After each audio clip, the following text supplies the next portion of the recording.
અમદાવાદ શહેરના બીએપીએસ સ્વામિનારાયણ સંસ્થાના કુલ 1500 બાળકો અને બાલિકાઓએ સંસ્કૃત શ્લોકો મુખપાઠ કરી પુરાણોની પરંપરાને જીવંત કરી બતાવી છે. બીએપીએસ સ્વામિનારાયણ સંસ્થાના 15,666 બાળકો અને બાલિકાઓએ સત્સંગ દીક્ષા ગ્રંથના 315 સંસ્કૃત શ્લોકોના મુખપાઠ સાથે અનોખો ઇતિહાસ સર્જ્યો છે.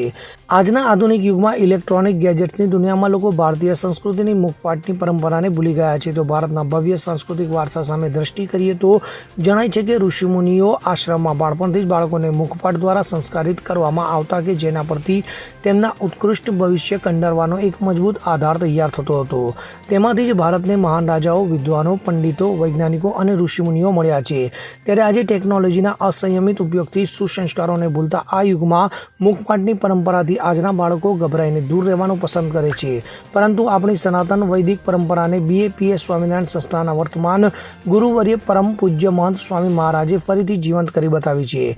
ગત વર્ષે દિવાળીના દિવસો દરમિયાન તેઓ એક સંકલ્પ જાહેર કર્યો હતો કે આવતી દિવાળી સુધીમાં બીએપીએસ સંસ્થાની બાળ સંસ્કાર પ્રવૃત્તિના 10,000થી વધુ બાળ બાલિકાઓ સંસ્કૃતમાં સત્સંગ દીક્ષા ગ્રંથ મુખપાઠ કરે.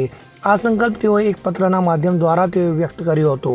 મહંત સ્વામી મહારાજના સંકલ્પે 15,000 કરતાં વધારે બાળકોએ આ ગ્રંથનો સંસ્કૃતમાં મુખપાઠ પૂર્ણ કર્યો છે અને વધુ 25,000 જેટલા બાળ બાલિકાઓ આ મુખપાઠના મહાન યજ્ઞમાં જોડાય છે. પરમ પૂજ્ય મહંત સ્વામી મહારાજના એ સંકલ્પ મુજબ બીએપીએસ સ્વામિનારાયણની સંસ્થાની બાળ પ્રવૃત્તિ દ્વારા ગત વર્ષથી 8,500થી અધિક બાળ બાલિકા સેન્ટરના 17,500થી અધિક બાળ બાલિકા પ્રવૃત્તિ કાર્યકર્તાઓએ વૈદિક અને શાશ્વત પરંપરાનું પુનરાવર્તન કરવાનું મુખપાઠનું અભિયાન શરૂ કર્યું છે. ત્યારે આજરોજ એક વર્ષ બાદ કુલ 15,666 બાળ બાલિકાઓએ સત્સંગ દિશા ગ્રંથના 315 સંસ્કૃત શ્લોકોના સંપૂર્ણ મુખપાઠ પૂર્ણ કરી અનોખો વિક્રમ સર્જી દીધો છે. તો આ મહત્વપૂર્ણ સિદ્ધિ બદલ દિલ્હીના ભારતીય કેન્દ્રીય સંસ્કૃત વિશ્વવિદ્યાલયના કુલપતિ મહંત સ્વામી મહારાજને અભિનંદન પાઠવતો પત્ર લખ્યો હતો.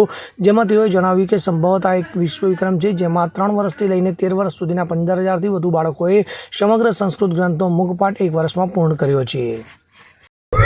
મારું નામ નિમેશ ચૌહાણ છે અને મારો પુત્ર સારંગ ચૌહાણ જે ધોરણ 5માં અભ્યાસ કરતો હતો ત્યારે સત્સંગ દીક્ષા મુખપાઠમાં એણે ભાગ લીધો હતો. અને અત્યારે એઆઈ અને ચેટ જીપીટીના જમાનાની અંદર આપણા આ બાળકો સંસ્કૃત લેંગ્વેજ શીખ્યા એ જ બહુ મોટી વાત છે અમારા માટે.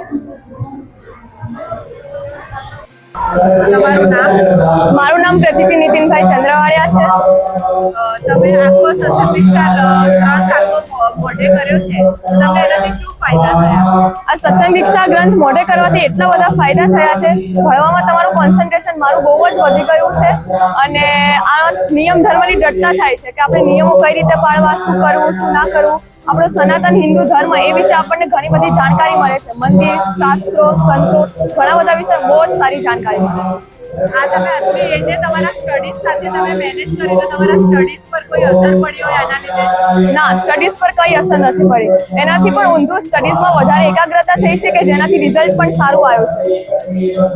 એટલે તમે જાતે તૈયારી કરો છો કે પછી કોઈએ તમને કરાવી છે કે કેવી રીતે તમે? અમારી સાથે અમારા કાર્યકરોનો પણ ફાળો બહુ વધુ છે. અમારા કાર્યકરોએ એમના કામો પડતા મૂકીને અમને સત્સંગ દીક્ષાના શ્લોકો કરાયા છે. અમે તો મહેનત કરી જ છે પણ અમારા કાર્યકરોએ પણ એટલી જ મહેનત કરી. અને તમે આ બધું તમારા ગુરુને રાજી કરવા જ કર્યું છે. તમારા ગુરુએ એટલો મોટો ટાર્ગેટ આપ્યો હતો એ તમે સફળ કરવા માટે કર્યું છે. અમારા ગુરુએ અમને એવો ટાર્ગેટ આપ્યો હતો કે આપણે 10,000 બાળ બાલિકાઓ કરવા છે. પણ અમારામાં એટલી ધગશ હતી, અમને એટલા રાજી કરવા હતા કે અમે 15,666 બાળ બાલિકાઓએ આ કર્યા છે મુખપાઠ सत्संग दीक्षा श्लोक। जय स्वामीनारायण। मेरा नाम वंशी केतन साटोडिया है। मैं 8वीं कक्षा में पढ़ती हूँ। सत्संग दीक्षा करने से मुझे कई सारे फायदे हुए, जैसे मुझे याद करने में ज़्यादा तकलीफ नहीं हो रही अब। फिर मैं अब थोड़ा थोड़ा करके सब कुछ एकदम अच्छे से याद करती हूँ। फिर मेरे मार्क्स में भी अच्छा सा दिखावा आ गया कि हाँ, सत्संग दीक्षा करने से याददाश्त बढ़ गई मेरी, तो मेरे मार्क्स में भी इम्प्रूवमेंट आ गया। सत्संग दीक्षा लर्न करने से मेरे जीवन में बहुत सारे फायदे हैं। लाइक मेरे मम्मी पापा सत्संग दीक्षा करने के बाद बोलते हैं कि मैं बहुत संस्कारी हो गई।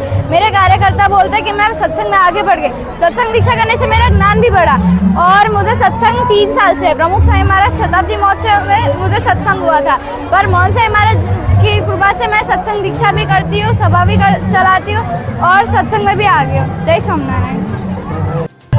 जय स्वामीनारायण। हूँ मेहुल चौहान। મારા બાળકનું નામ છે વૈદિક ચૌહાણ, જે હજી 6 વર્ષનો જ છે. હવે ફર્સ્ટમાં આવશે, પરંતુ જ્યારે શરૂઆત કરી સત્સંગ દીક્ષા અને મોઢે કરવાની ત્યારે તે અતિ ચંચળ હતો, પરંતુ જેમ જેમ એ પાઠ અને આ બધું મોઢે કરવા લાગ્યો એમ એની ચંચળતા દૂર થઈ. ખાસ તો નાનો હતો અને બધાનો લાડલો હતો, એટલે બધાનું માનવું, તોફાન કરવું, પરંતુ ખબર નહીં કઈ રીતે એટલે જેમ આગળ શ્લોક એ તૈયાર કરતો ગયો એમ એની ચંચળતા ઓછી થતી ગઈ, બધાનું માનતું થયો અને ખાસ તો એને સત્સંગમાં અમારા કરતાં પણ એની રુચિ વધી ગઈ. કદાચ અમે કોઈ જગ્યાએ નાનકડી કોઈ ભૂલ કરીએ તો કે ના ભાઈ અહીંયા આ પપ્પા બાકી રહી ગયો અથવા મમ્મી આ બાકી રહી ગયો, આપણે આ કરવાનું જ છે. સત્સંગની અંદર પણ એની દ્રઢતા એ વધારે થઈ. રુસ્તમ શેખ સાથે CN24 ન્યૂઝ, અમદાવાદ. હવે જુઓ દેશ દુનિયાની તમામ ખબરો તમારી આંગળીના ટેરવે. ઉઠાવો મોબાઈલ અને ગૂગલ પ્લે સ્ટોર પરથી ડાઉનલોડ કરો અમારી CN24 ન્યૂઝ મોબાઈલ એપ.